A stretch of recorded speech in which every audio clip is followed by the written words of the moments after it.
The views expressed on this program are those of the producers and individuals appearing on this program and do not necessarily reflect the views of the Sun Prairie Media Center staff, its video service providers, or the staff and elected officials of the City of Sun Prairie. We're all familiar with the three whats: what it is, what it can do for me, and what does it cost. Tyler Rickenaugh, Country Financial, can help you find the answers with insurance coverage to help protect what's most important to you, all at a price you can afford.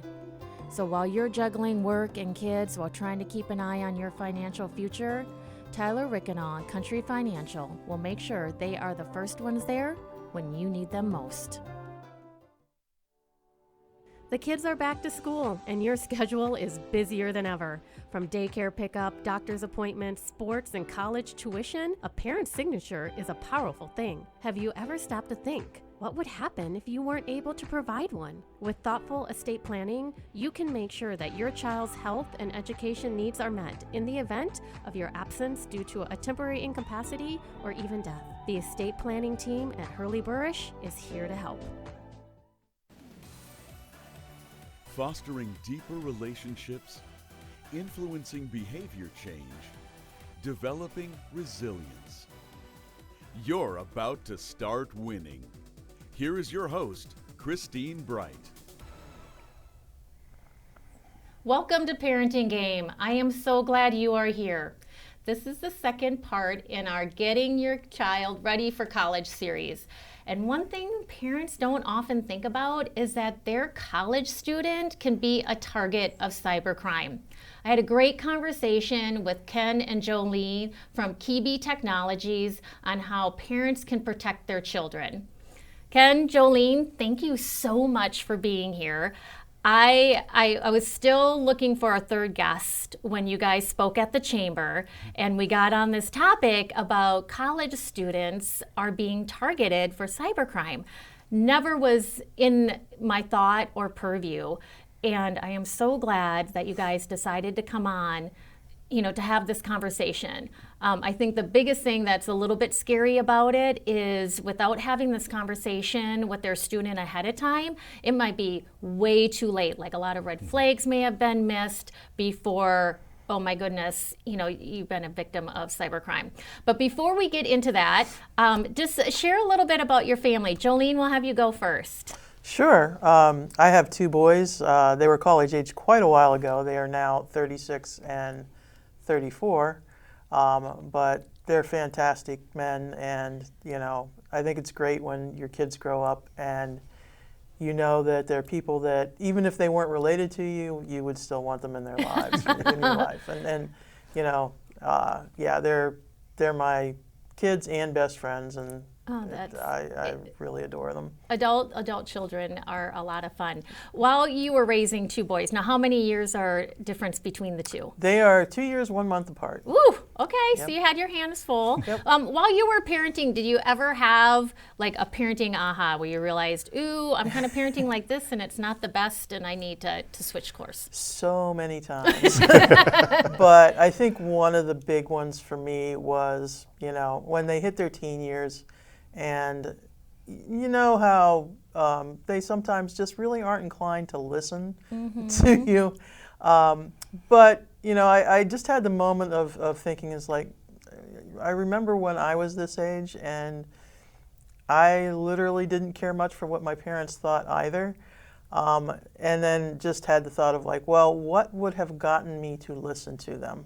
What would have made the difference at that point in time? Because of course, as you mature, you were like, oh, they were right about a lot of things, but not so much when you're a kid. And so learning to listen more to them and understand where they were coming from and what their focus was really made a big difference in how I parented from then on out. Absolutely. Yeah, sometimes we don't give our kids credit for how self-aware and knowledgeable they are. Like they think we're dumb and we kind of think they're dumb too. Indeed. So Ken, share a little bit about your family. Sure. I am born and raised right here in Sun Prairie. Okay. My wife and I were actually high school sweethearts and met in Sound of Sun Prairie marching band. Oh my gosh, my son was Sound of Sun Prairie. It's a phenomenal program. Yes. Phenomenal program. There's so many life skills that you that you take away from that type of experience that can't be replicated in a lot of areas. So. Agreed. So yeah, we have 4 kids, so keeps us more than busy. We have a 7-year-old in 2nd grade. We have a 12-year-old in 6th grade. We have a senior who's excited to be part of the first graduating class at the New Sunbury West High School. And then we have a sophomore at UW Stevens Point. Wow. So we are kept very, very busy. Yeah, absolutely. So share a little bit. Did you ever, or are you still having, you got a big spread there, a parenting aha, something that's changed over the years? You know, as with a lot of things, especially when it comes to parenting, and especially when you have a range from 7 to 20, things that maybe worked with one maybe don't work for the other, because even though environment and family is identical, the kids certainly are not by any means. So one of the things that we found is you need to figure out what each of their currency is. What motivates them, and what you can use to help them throughout their journey and to make it a good relationship all along the way. So as one of the things, especially with our oldest, when we were, she was getting her new cell phone and things of that nature, we sat down and talked and went over some things from a internet and social perspective. But as she grew and started doing things outside of us and our family, we had maybe change what those rules and what those expectations were regarding internet and social media and appropriateness and things of that nature. So it's just constantly evolving. And having a dad in technology, she can't pull the wool over your eyes like it does make it a little bit more difficult. Yeah, like some of us other parents.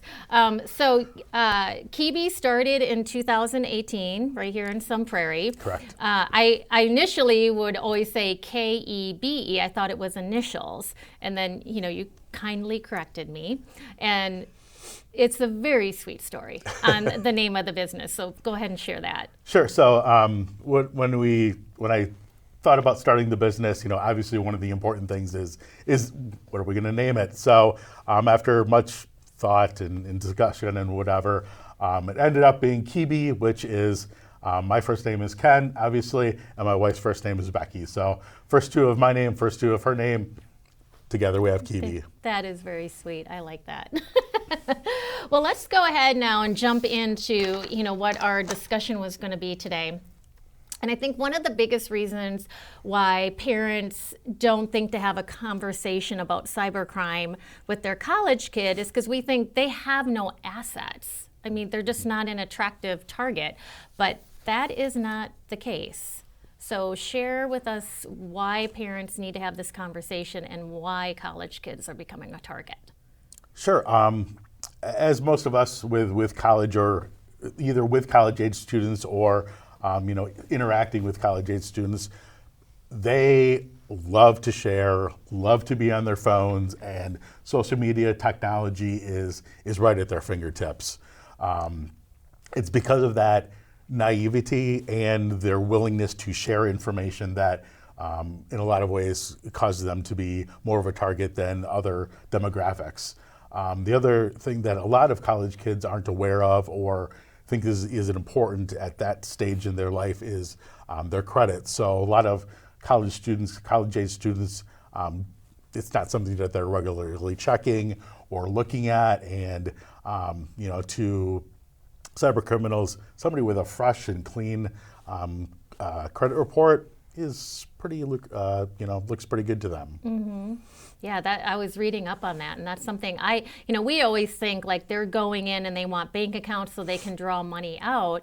We're not thinking about the whole, criminal of taking on somebody else's identity. Right. And I never thought about that. The less that they have behind them, the easier it is to take on that, identity. So that was really, really interesting. What are some of the do's and don'ts that parents should make their children aware of when this, like this typical online, and when should you share your social security number? I know you guys have a ton of information on the do's and the don'ts.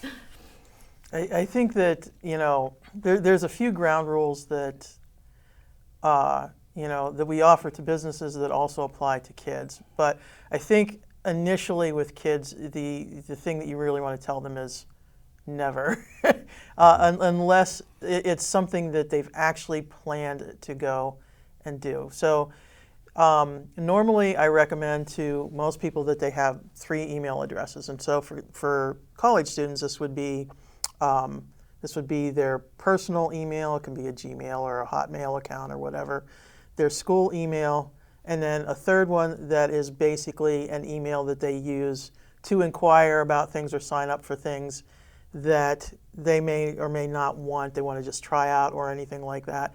And there's a few reasons for that. Aside from just, being a target for cyber criminals, they're also a big target just for legal industries like lenders. College students begin, I believe, at the age of 18 in most states to start getting offers of credit. And so there's a ton of predatory lending offers sent in the direction of college students. And the bigger their footprint online, the more chance they're going to get. And that's true for both cybercrime and also just being a target of, more legitimate businesses. You really don't want to have that out there so that you don't have them being targeted by that so much. So that is the number one way. Also to check their social media accounts and make sure that it's set to not share their email address, it's set to not share their phone number. Definitely watch sharing your locations, like what your regular haunts are and things like that. Stalking is still a thing for guys as well as girls. And if you are you're always at this specific location every Friday night and you keep posting that, people are going to know and know where to find you. Yeah. And it's also good to post things if you do want to share that after the fact, not while you're there. Okay. Too. Had a good time at X, Y, or Z. Yes, it's exactly that type of thing. I never thought about that. And That's good it's advice. things that kids don't think about. So that would be some of it. Yeah, well, I've done one of those, so I'm kind of proud of myself. But I have one of those emails, like if I'm, get an offer or want to check something out, or, getting on the mailing list, like every time you go to a store, they're like, can we get your email address? And so I have this one email where all that kind of stuff goes. So yay me. Excellent. So what are some of the red flags that somebody should be aware of that I shared with, this is how that conversation started. Didn't I tell you about the mail one? That from the post office. So I got stuck with cybercrime. So it looked totally legit. I had a package coming in. It was a day I was hurried, looked totally legit from the US Postal Service. They just need $2 redirect fee. I just didn't even think. I threw in and I did my debit card, which that I know. Always use your credit card for stuff like that. Again, in a hurry, I knew what the package was, and I really, really wanted it. So I put it in, and went through, and then the next day there was a $380 wire transfer out of my checking account. Now, fortunately, thank you, UW Credit Union, they put that money back in. They had me call first. I did call them and I said, okay, I called them and they said the only way they could reverse it is if I gave them all my banking information. Don't you already have it? Because Right. And so then I called UW Credit Union back. They said, okay, and they found out that it was fraudulent. But I know better. I have stuff come all the time. I'm like, that is not a legit invoice. But sometimes you're just in a hurry, and if it's something new, right. You're in a hurry, and it's a very, very low dollar amount. Yeah. You don't care about the $2.60 or whatever it was. So you're wanting to get your package. So all right, yep, we'll fill this out, and I'll get my package, and and it's something that's as innocuous and easy as that, and it leads to a $300 charge or whatever it was later on in the week. And I'm going to throw this question out there. We didn't have it on our list, but I'm just going to throw it out there. I mean, is that something that you recommend to do? Is to not use your debit card for that kind of stuff? To use like a credit card? Do you have more?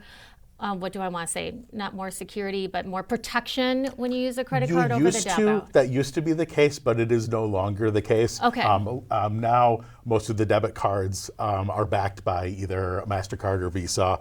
And so because of that, you have that same, I think it's like a $50 limit that you're not responsible for charges after the $50 for both MasterCard and Visa, which are also, like I said, backed by, your debit card is backed by nowadays. That didn't always used to be the case, but it is in recent history. Okay, so let's get back to the question now. What are red flags that anybody, but even your college students, should be aware of that something is hinky here? Check the email address that it came from. Yes. Okay. Because the branding will look just like FedEx or the post office or Geek Squad or McAfee. I get Geek Squad ones all the time. No, everybody does. And so, they're targeting the most popular services, but the email address, if it doesn't come from the domain that is associated with that company, there's a good chance that it's fraudulent. Okay. So, and usually you can see that. Yeah. Right there. A lot of times it'll be a Gmail or something like that. Usually it'll have a string of letters and numbers and just be something that's really obvious. The Bank of America or Post Office or UPS is not going to send you an official email from a Gmail account. Or Capital One, or any of those people, yeah. And that would have been, and that's something I didn't know. But as I said, I'm more aware of like some that come through. I like, no, it's not. But that will be now my first check just on everything. Yep, and you need to go even one step further because you can have a Gmail account behind the scenes where it says, it's coming from UPS or UPS Corporate or Best Buy. That's just the name that's associated with that Gmail account. So you want to actually get to where you're actually seeing the username at domain to really make sure that it looks legitimate. Okay, that's awesome. Any other red flags? Yeah, also check the links in the email because if you hover your mouse over them, it will show you where you're going to be taken. Okay. And you'll see it usually in most of the email clients, especially for kids because they're going to be using browser-based ones mostly. So they'll hover over the link and you should be able to see what website you're actually being taken to. Okay. And if it's not that website, or if it has a bunch of gobbledygook at the end that has a redirector in it, those are kind of harder to see. But it should be taking you to a very clear destination. If it's not, don't do it. Okay, and that's good to note that you can test that without actually clicking on it. Right. So and if you're ever in doubt, you should always go to the main website, so the actual Bank of America website or the UPS website. If there's a problem with your account, you're likely going to have, there's likely an area in your account where it will have display messages or something needs to be updated. And you can get to that from the actual website once you log into your account. Like I said, if you have any reason to disbelieve it, don't click on the links. Actually go to the website. And furthermore, don't click on the links and don't call whatever 800 number it is in that particular email. Go out to their website, a trusted platform, and get the information from there. Okay. And then two, like how many layers? Like if you do go ahead and click on that and it takes you to this redirected site that isn't legitimate, are you now in trouble, or is there usually a few more steps that happen, or if you immediately back out? So what do you do? Because I've gone that far. Yeah, you not are anymore, but potentially in trouble. Okay. Not always, but yeah, the first thing you should do if it doesn't look right is immediately completely exit your browser. Okay. Okay. Sometimes it'll change your browser preferences, it'll change your home screen and stuff right away, and you'll know the next time you fire up your browser. Mm-hmm. But oftentimes the next thing is to get you to do something else. Okay. And they will want you to either fill out a form to enter, or it'll redirect you to try to sign into your email. Oh, okay. They'll try to capture your credentials. Would be the next step. Okay. Yeah. Awesome. Any other red flags? Nobody is going to ask you to re-enter or re-authenticate your information. Amazon is not going to be losing your credit cards. Okay. And asking you to, your account will not be, your account will not be shut down with Amazon if you don't enter your credit card information and confirm that. Again, if you're placing an Amazon order, you're right in that order portal. That makes sense. They might have you, if you're shipping to a new address, they might have you enter the last 4 or something like that. But you're interacting with the web page at the time of order. It's not going to be a random email saying we're having trouble with your account unless you re-enter your credit card information. And Okay. if you do get something like that, never click the link. Even if it looks like it's coming from Amazon, always go to your account Yeah. and look at it in there, because you'll see in there if there's something wrong. Don't use the links provided in the email. Oh, see, okay, yay. See, I did that right the other day. I had one. It was a Yep. subscription and I pay it yearly. And that credit card, had been canceled and it Sure. came, but I went and got Yep, on the that, site that and is like exactly logged in. how you should do it. Yes, okay, Yeah. I got 2 right. Okay, well, our time is going by so quick. This is so good. What safeguards can parents put into place on their child's laptop, or, are there some preemptive things that can happen before you send outside of the conversation? Is there some technology that can help keep them safe? There is some technology. Just generally speaking, you don't want their laptop to be stolen. Most colleges come with what they call Kensington ports in the dorm rooms, where you can use it. It's basically kind of like a bike lock for a computer, Okay. so that they can not have their computer stolen, for one thing. You can enable encryption on their laptops. On Windows, that's BitLocker. On Macintoshes, it's a thing called File Vault, if I remember correctly, and that will make it will make it so that a cyber criminal cannot remove the hard drive and try to access it from another machine. Okay. It's literally has to be locked to that. So turning on devices, things like Find My iPhone, Find My iBook or whatever you're looking at there. Yeah. MacBook, sorry. But all of those things will help be able to, to protect them physically. I think, there are other types of attacks that you want to watch out for. There are, if the kids are talking to somebody that they've never met in real life, there are some guidelines that you probably want to put in place for them. Ken, you were telling me about a show. If you ever want to go out and see what kind of weirdness happens in our world, there's a show on MTV called Catfish. I think it has it has over 200 episodes now, and it really goes through, in real life, these experiences that individuals have where they think they are chatting or conversing with, an individual that, there's either a romantic interest in or, just a friendship. And more often than not, unfortunately, they find out that who they are chatting with actually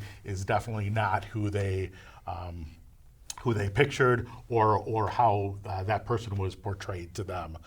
So there are definitely some things that you can do with regards to social media and that type of interactions as well. One of the easiest things that you can do is if they have a profile pic, you can right-click on that profile pic and do essentially a Google search for that exact image to see if maybe their profile pic is also the profile pic of this individual, or maybe get some real life examples of, wait, this profile pic is used out on the internet. We can find this anywhere. Chances are it's probably not that individual. Yeah, and I find too, like switching platforms. Like you're talking this way and all of a sudden they want to go to WhatsApp, which is, encrypted. That's always a sign of like, something ain't right here. Correct. So, and again, I think it's really where this starts with is having these conversations with, because, kids go off to college and they think they're invincible. Yes. And yes. saying, this is real legit stuff that, watch a couple of episodes of Catfish. Right, exactly. That this stuff can really happen. But I think this is also great to know that there's things parents can do and, that there is some technology out there too that they can load them up with before they go. We are almost out of time. So I'm gonna ask you guys for what would you say is like your biggest tip that you would want parents to know to keep their kids safe? Parents should educate themselves and their children heavily on social media because basically, and kids don't realize this, they think they're just using it to talk to their friends, but they are literally a product that is being sold to advertisers everywhere. And that is really important, I think, for them to understand, along with the fact that there are algorithms that really just want to keep them engaged. There's a number of, and this isn't really cybercrime related, but it's something that I think parents should be aware of. Social media can actually affect the mental health of kids. Absolutely. And it's something that I would really recommend that parents look into and educate themselves. And then they should educate their children. Not so much in a way of don't ever do this, because social media does have really valuable uses, but they need to understand what's happening and how it works.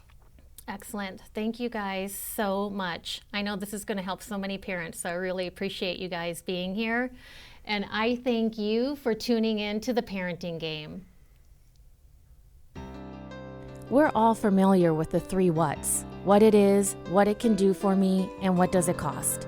Tyler Rickenaugh, Country Financial, can help you find the answers with insurance coverage to help protect what's most important to you, all at a price you can afford.